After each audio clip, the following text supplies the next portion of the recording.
She gave her last meal to a stranger. What happened the next morning changed her life.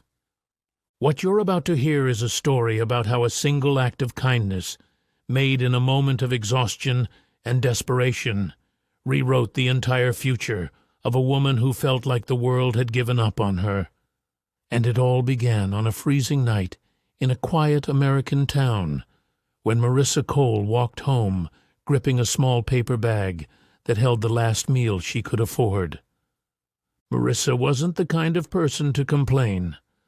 Life had been carving pieces out of her for years, but she kept smiling, kept working, kept showing up. She had 2 jobs, slept maybe 4 hours a night, and still somehow managed to tell her coworkers, "I'm fine," even though she was anything but. That night, she'd just finished a brutal 14-hour double shift at a tiny diner on the edge of town. Her back and feet were throbbing, her eyes stung from exhaustion, and her stomach twisted painfully from hunger. Inside the warm paper bag was the only meal she'd have for the next 24 hours. A hot chicken plate she bought with her last $9. No paycheck had come in. Hours had been cut again. Her fridge at home held nothing but a half-spoiled carton of milk and a lonely apple.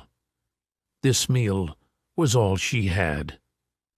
As she walked down Maple Street, winter wind whipped through the air like sharpened glass.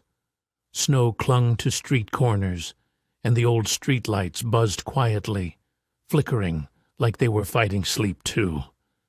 She tugged her scarf closer to her neck, thinking only about getting home, heating the food, and letting the warmth calm the cold inside her chest. But then, halfway down the block, she saw him. A man sat hunched beneath the awning of a closed hardware shop. His coat was thin, torn in several places. His shoes were soaked, and he was shaking so violently that it looked like the cold was trying to shake him loose from the world. He didn't look up as she approached. He kept his arms wrapped around himself, head lowered, breath shallow and uneven. Marissa slowed down, her stomach tightening, not from fear, but from that impossible mix of empathy and dread. She knew that look, the look of someone who had run out of energy, out of luck, out of hope. She tried to walk past him. She really did. Her rational mind screamed that she needed this food. She needed strength for tomorrow's shift. She needed to take care of herself for once. But then he lifted his face just for a moment, and their eyes met. In that split second, she saw something raw and fragile. Not just hunger, not just cold, but that deep, hollow loneliness of a person who felt invisible. And no matter how empty her own stomach was, Marissa couldn't ignore it. She kneeled in front of him, holding the warm paper bag with both hands. "Sir," she said gently, "do you need a hot meal?" His cracked lips parted, but he didn't speak. He just stared at the bag, like he didn't trust it was actually there. She placed it softly into his shaking hands. "Please, eat. You need it more than I do." For a moment he didn't move. Then tears filled his eyes, cutting thin, shining paths down his cheeks. "Thank you," he whispered hoarsely. "God bless you. Thank you." Marissa smiled, blinked away her own tears, and stood. Her body felt heavier, weaker, and painfully hollow, but somehow her heart felt lighter. She walked the remaining 3 blocks home, her hunger clawing at her ribs. Inside her tiny studio, she dropped her coat onto the couch and let out a long, trembling breath. She tried to feel proud, and part of her did, but the fear crept in fast. She opened her fridge, even though she already knew what she'd find. The milk carton stared back at her like a cruel joke. She shut the door, wiped her eyes, and wrapped herself in a blanket. And that's when the real emotional weight hit her. Had she been irresponsible? How was she going to work a full shift tomorrow with nothing in her stomach? Why did she keep helping people when she could barely help herself? She sat there, spiraling, the room silent except for the hum of an old heater that barely worked. Her stomach growled loudly, painfully. For a moment she almost regretted giving away that meal. Almost. But then she whispered to herself, "No, I did the right thing." And even though fear still twisted inside her, she made a decision. Maybe the smallest decision in the world, but one that mattered. She wasn't giving up. She'd figure it out tomorrow. She always did. She fell asleep hungry, wrapped in a blanket, praying the universe didn't forget her the way it forgot so many others. But the next morning, everything changed. At first, the knocking didn't register. It was soft at first, then firmer, steady, insistent. She dragged herself from bed, half asleep, still starving, still exhausted. When she opened the door, she froze. A well-dressed, middle-aged man in a navy coat stood on her doorstep.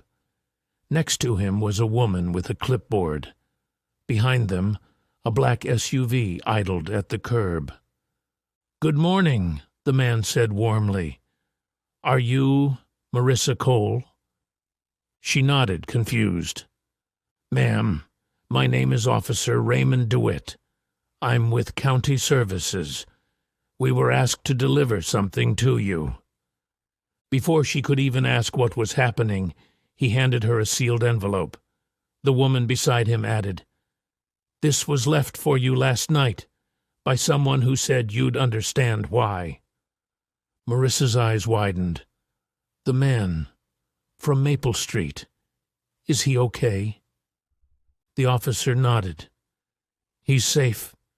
He was taken to a shelter. He insisted we bring this to you. Said it was important." Her hands trembled as she opened the envelope. Inside was a folded letter, the handwriting shaky. She unfolded it and began reading. "Miss, I don't know your name, but I want you to know who I am. My name is Paul. I lost everything over the past few years, my job, my house, my family, and eventually, myself. Last night I was certain the cold would take me. I was done fighting. Then you showed up. You gave me your only meal. You looked at me like I was still a human being. And that small moment, it saved my life. I want to repay what you gave me, in the only way I still can. Please accept this, and please don't feel guilty. You gave hope to someone who thought he didn't deserve any." Behind the letter was a check. Not $20, not $200, $50,000. Marissa's breath caught so violently, she almost dropped the envelope. This can't be real," she whispered. He couldn't have had this much money." But the officer nodded. "It's real. Paul wasn't always homeless. He had investments, savings that weren't touched. He insisted we verify the check before giving it to you." The woman added softly, "He said you changed his life. Now he wants to help change yours." Marissa staggered backward, pressing a hand to her mouth as tears flooded her eyes. She slid down to the floor of the doorway, crying into her hands, overwhelmed by a reality she never imagined possible. The hunger, the stress, the fear. It all broke open as she finally let herself sob. Over the next few days, everything transformed. She paid her rent, filled her fridge, repaired her car, bought warm clothes, slept without fear for the first time in years. But the biggest change came from a promise she made to herself. She wouldn't let kindness stop at her. She partnered with the diner owner, setting up a small weekend meal program using surplus food. What started with a handful of meals quickly grew into a full community project. Every meal box carried a small handwritten note. Kindness is never wasted. 2 months later, on a quiet Sunday morning at the diner, a familiar voice spoke behind her. "You're doing something beautiful here." She turned and gasped. It was Paul. Clean clothes, healthy, standing tall, his eyes clear, his face full of gratitude. He smiled. "I wanted to thank you properly. You saved my life." She hugged him tightly. "You saved mine too," she whispered. And in that small diner, with boxes of food lined up and volunteers bustling around them, two people who once stood on opposite ends of despair realized they were both living proof of the same truth. The world can change in the smallest moments. Sometimes all it takes is one warm meal, one act of compassion, one decision to see someone, truly see them, when everyone else walks by.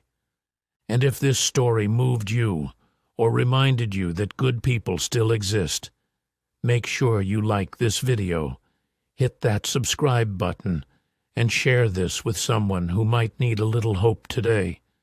Because kindness isn't just contagious, it's powerful, and you never know whose life you might change next.